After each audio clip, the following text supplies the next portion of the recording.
कीर्तनाच्या शेवटी की विषय असो किंवा नसो, गायीविषयी, आईविषयी, धर्माविषयी सांगायला पाहिजे. तर गायीचं काय महत्त्व सांगावं की जी देशी गाय आहे, जर्सी नाही. जर्सीचं कसं असतंय, स्टेट हायवे, खांदा वगैरे काही नसतो तिला, ती जर्सीचा काही उपयोग नाही.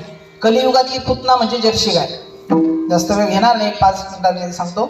तर या कलियुगातली पुतना म्हणजे जर्सी. ज्या जर्सीचं दूधही पिऊ नये, कॅन्सर सारखे जे आजार होत आहेत फक्त त्या जर्सीमुळे होतात, तिला गाय म्हणणं सुद्धा पाप आहे असं सांगितलेलं आहे. आपली जी देशी गाय आहे, मग ती खिलार असो, गावरान असो की आपली काय ते गिर गाय असो कुठली, परंतु जे खांदा असणारी गाय, कारण त्या खांद्यामध्ये सूर्यकेतू नाडी असते आणि सूर्याचा प्रकाश ती सूर्यकेतू नाडी खेचून घेत असते आणि त्याचा प्रभाव त्या दुधामध्ये जो पिवळसरपणा असतो तो सूर्याचा प्रभाव सूर्यकेतू नाडीद्वारे दुधात येतो.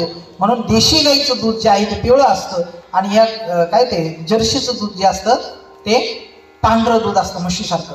अकबराने एकदा बिरबलाला प्रश्न विचारला की बिरबल, सर्वात चांगलं दूध कोणाचं? त्यावेळेस बिरबलाने सांगितलं म्हशीचं. म्हणे अरे, मला म्हटलं तू गाईचं म्हणशील. म्हणे गाईचं दूध नाही, गाईचं दूध नाही, गाईचं दूध म्हणजे पृथ्वीवरचं अमृत आहे.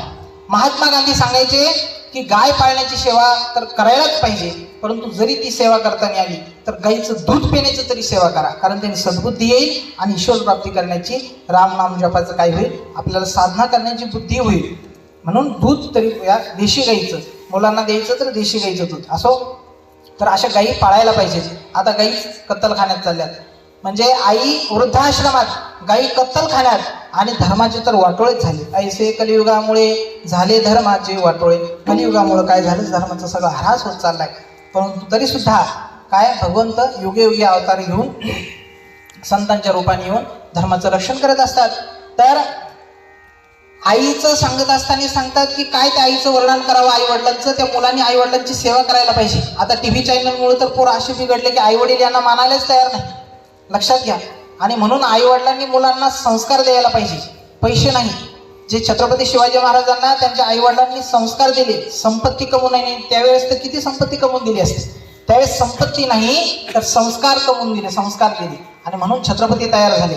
महाराणा प्रताप, चंद्रगुप्त मौर्य यांच्या आई वडिलांनी, त्यांच्या गुरूंनी त्यांना संस्कार दिले, संपत्ती नाही दिली, आणि मग बघा तसे तयार झाले. आपल्यालाही तसं जर आपला मुलगा व्हावा वाटत असेल, झाशीच्या राणीसारखी आपली मुलगी व्हावत असेल, तर आपण त्या मुलांना तसे संस्कार दिले पाहिजे. पहिले आपण तसं वागलं पाहिजे आणि त्या आईवडिलांची सेवा मुलांनी करायला पाहिजे.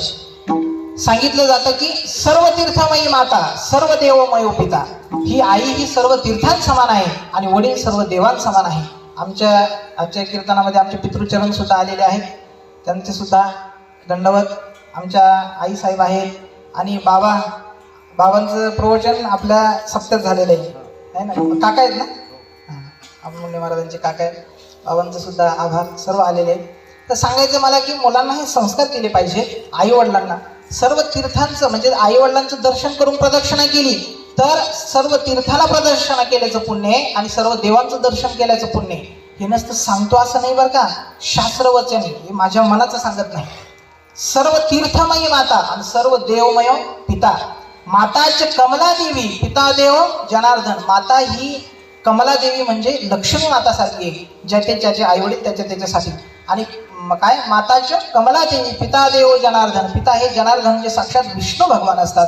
म्हणून त्यांचं जर दर्शन केलं, कुठल्याही तीर्थाला जायची गरज नाही. पंढरपूरला भगवान परमात्मा कशामुळे आले? पुंडलिकाच्या भेटी प्रब्रह्म आले का म्हणतो आपण, परंतु पुंडलिकाच्या मुळे तर आलेच. परंतु पुंडलिकराय पहिलेही होते, परंतु आई वडिलांची सेवा करत नव्हते, आई वडिलांना काढून दिलं. त्यावेळेस चोरी झाली, घरी भगवंताचा धावा केला तरी भगवान आले नाही. आणि ज्यावेळेस भगवान काय आई वडिलांची सेवा करू लागले, त्यावेळेस देवाला बोलवलं नाही तरी देव आले. कारण का, आई वडिलांची सेवा, आई वडिलांच्या सेवेला प्रसन्न होऊन भगवान परमात्मा आलेला आहे. आमचे बाबा सुद्धा सांगत असतात, बऱ्याच ठिकाणी मी फिरतो म्हणे, कोणीच मायबापाचं दर्शन घेत नाही. काही ठिकाणीच असे लोक आहेत की ते आई वडिलाचं दर्शन करतात. आणि खरंय महाराज, आई वडिलाचं दर्शन केलं, कुठलीही तुम्ही घरातली देवपूजा करू नका, कोणत्याही देवाचं दर्शन घेऊ नका. आई वडिलांच्या चरणी सर्व तीर्थ आहेत. ज्ञानोबा ज्ञानेश्वरी सांगतात, सकळ तीर्थाची धुरे जी एका माता पितरे, त्या सेवेशी किरी शरीरे लोन कीजे. की आई वडिलांच्या चरणी सर्व तीर्थ वास करत असतात. हे प्रत्यक्ष आहेत, जे ते त्याच्या आई वडिलांच्या साठीही सांगितलेलं आहे. नाही तर मग सगळेचे मग सगळ्यांचं दर्शन नाही करायचं, ज्याच्यासाठी त्याचे आई वडील मग ते कसे का असणार. लक्षात घ्या. आणि आईवडिलांनी सुद्धा तसं मुलांना संस्कार द्यायला पाहिजे. आईने लहानपणी पहिलं आईचं दूध हे बाळासाठी महत्वाचं आहे. त्यावेळेस ते बाळ तसं पॉवरफुल बनतं आणि आईचं झालं की पहिलं देशी गाईचं दूध त्याला द्यायला पाहिजे. त्यावेळेस मुलं तसे होतात. आताच्या आया काय करतात, लहानपणी त्याच्या हातात बाटली देतात, मग मोठं झाल्यावर ती बाटलीच घेते. लहानपणीच ती दुधाची बाटली देतात ना, मग मोठ्यापणी ती मोठी बाटली घेते. मग असं नाही, आपल्याला मुलांना संस्कार देणं आपल्या हातात आहे. मग आमचं पोरगं आम्हाला का खेटर मारतं, लहानपणी तुम्ही काय केलं, तुम्ही त्याला संस्कार देण्यामध्ये कमी पडलात आणि म्हणून ते मुलं तसे झाले. म्हणून आईवडिलाचंही कर्तव्य आहे आणि मुलांचंही कर्तव्य आहे. आणि म्हणून सांगितलं की हे जे वृद्ध असतात यांना नमस्कार जरी केलं तर आपलं आयुष्य वाढत असतं. अभिवादनशीलस्य नित्यम वृद्धोपसेविना चत्वारि तस्य वर्धन्ते. 4 गोष्टी वाढतात. काय काय? चत्वारि तस्य वर्धन्ते आयुर विद्या यशो बलम. आयुष्य वाढतं, विद्या वाढते, यश वाढतं आणि बल वाढतं. ह्या 4 गोष्टी आईवडिलांचं किंवा वृद्धांचं दर्शन केल्याने वाढत असतात. म्हणून आईवडिलांची सेवा करायला पाहिजे. आपण नुसतं म्हणतो आई माझी, आईवडिलांची सेवा काय लक्षात घ्या. आणि पुन्हा आई गेल्यानंतर काय म्हणतो, मी तुझ्यासाठी जीवन जाळिले, ए बाळा तुनी नाही पाणी पाजिले रे. मी तुझ्यासाठी जीवन जाळिले, ए बाळा तुनी नाही पाणी पाजिले. खूप छान. आता ऐकायला वेळ नाही आम्हाला जरा. तर असो, तर आई वडील गेल्यानंतर आणि मग रडत बसतो. मग ती आई त्याला म्हणते की बाळा मी असताना तू तर मला पाणी पाजलं नाही. अरे ओल्यावर मी झोपत होते, तू शिव केल्यानंतर त्या शिववर मी झोपायचे, त्या ओल्यावर तुला कोरड्यावर झोपायचे. तू मला साध्या ओल्या तुझ्या त्या घरात नाही, त्या ओल्या गोठ्यामध्ये नेऊन ठेवलं. काय पंढरपूरला वारी करून फायदा आहे? किंवा लहान असताना तुला बदाम उगाळून दिले की माझा बाळ धष्टपुष्ट व्हावा. आणि वय झाल्यानंतर काय केलं याने, हा मोठा झाला आणि आई वडील म्हातारे झाल्यानंतर त्यांनी शिळे पुटकी सुद्धा त्या आईला आणि वडिलांना दिली नाही. लक्षात ठेवा, जे कुत्रा आहे ना, कुत्र्याला कितीही जीव लावा, एक दिवस चावल्याशिवाय राहणार नाही. आई वडिलांना कितीही जोरले लोटा, आशीर्वाद दिल्याशिवाय मरणार नाही. हे आई वडिलांचं महत्व आहे.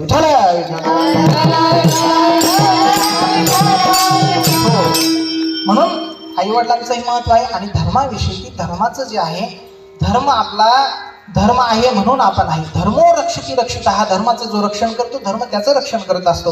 किंवा धर्माचे पालन करणे पाखंड खंडन. तुकोबरायासारखे संत सुद्धा धर्माच्या पालनासाठी येतात. चंद्रगुप्त ज्या होते त्याचे गुरु चाणक्य हे संत होते, परंतु त्याने सुद्धा काही वेळा तलवार घेऊन युद्ध केलेलं आहे. महाराणा प्रताप यांचे गुरु कोण होते? राघवेंद्र. ते सुद्धा काही वेळा नाही, शेवटपर्यंत जर कोणी राहिले असतात महाराणा प्रताप सोबत युद्ध करण्यासाठी तर ते फक्त राघवेंद्र म्हणजे त्यांचे गुरु आहे. लहानपणी एकदम कडक शिक्षा द्यायचे, परंतु मोठ्यापणी तलवार घेऊन त्यांच्यासोबत युद्ध केलेलं आहे. संतांनी सुद्धा वेळोवेळी हत्यार घेतलेलं आहे. आणि आपल्याला हत्यार तर घ्यायचं नाही, फक्त संकल्प करायचे की धर्माचे रक्षण व्हावे, अधर्माचा नाश व्हावा. आणि सबका मंगल सबका भला हे तर आहे, सर्वांचं मंगल व्हावं. परंतु जर कोणी आम्हाला त्रास देत असेल तर त्याची जय करता येणार नाही. धर्माचं रक्षण करणं हे प्रत्येकाचं कर्तव्य आहे. आपण आपल्या धर्मामध्ये अडिग राहायला पाहिजे. आता काय झालंय महाराज, त्या पुण्यासारख्या ठिकाणी इकडं नाही जास्त, तुम्ही असं हे सांगताय काय, तर याची सांगण्याची एवढी गरज आहे.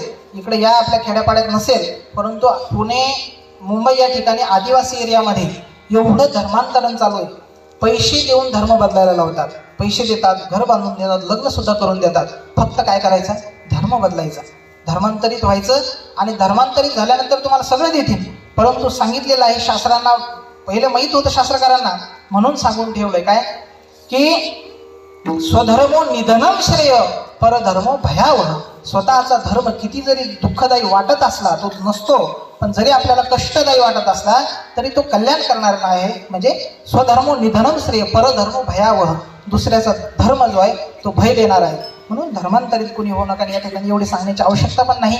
या ठिकाणी संजू महाराज असे या ठिकाणी गावामध्ये जे प्रतिष्ठित व्यक्ती आहेत, माताजी आहेत, मला वाटतं शिबिरात पण बऱ्याच वेळा दर्शन झालेलं आहे. तर लहान असताना सुद्धा खूप छान. असो, झालेली सेवा माऊलींच्या चरणी अर्पण करतो. तुम्हा श्रोते मायबापांच्या चरणी अर्पण करतो. विद्यार्थी जे बालगोपाळ आहेत ज्ञानोबरायांच्या रूपाने त्यांच्या चरणी अर्पण, आणि गुरुवाऱ्यांच्या चरणी अर्पण करतो. जे बरोबर असेल ते माझ्या गुरुवाऱ्यांचं आहे आणि जे चुकीचं असेल ते माझ्या बुद्धीचे दोष समजून मला क्षमा करा. जशी झाली तशी सेवा तरी न्यूनते पुरते अधिकते सरते करून घ्यावे तुमते विनवतसे. जर काही चुकलं असेल तर मला माफ करा.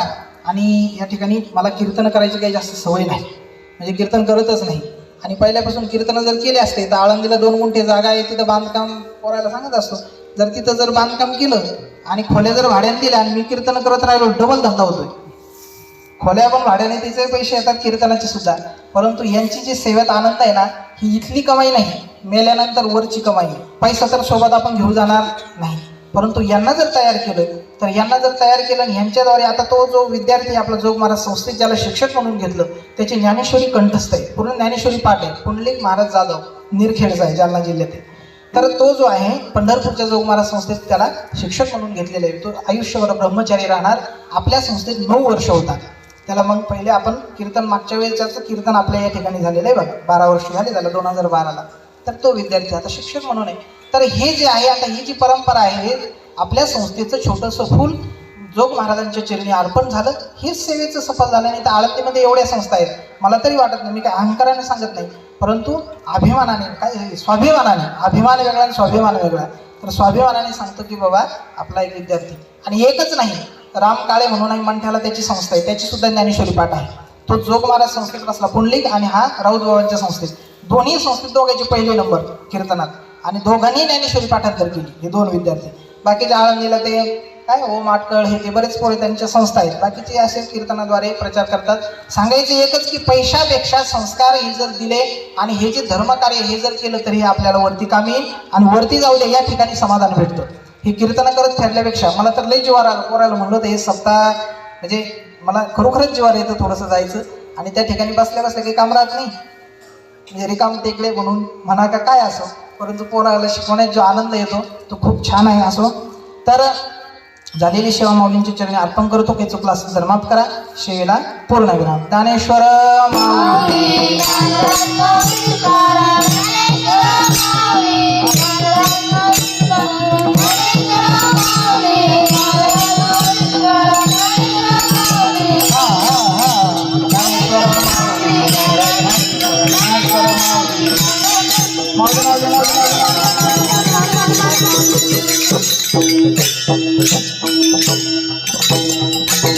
विठ्ठल जय जय.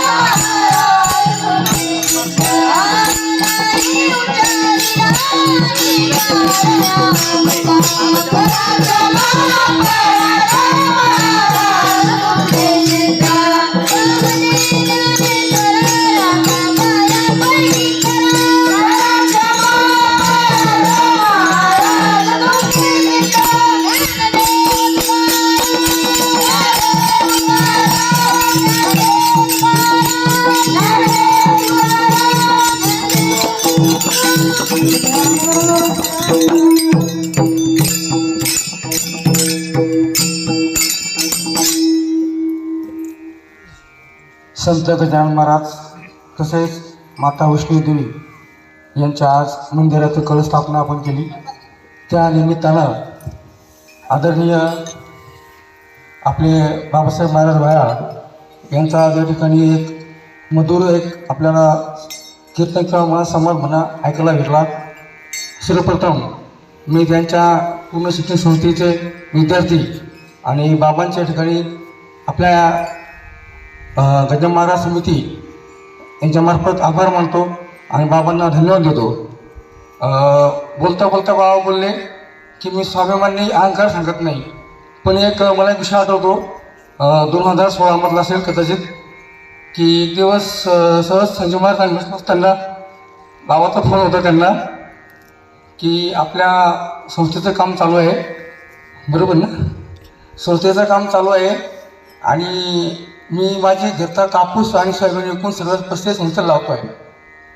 मला माफ करा, तुम्ही म्हटले बाबा मी अभिमान सांगत नाही, पण सांगतो माझ्या अभिमान सांगतो की तुम्ही खरंच खूप एक सुंदर असं एक आपल्या जिल्ह्यातलं आपल्या तालुक्यातलं म्हणा किंवा आपल्या पंचकृषीतील म्हणा की तुम्ही खूप मोठं असं काम करत आहात आणि त्या कामाचं तुम्हाला नक्कीच परमेश्वर तुम्हाला त्याची देणगी देईलच, तो वंशीच नाही काही.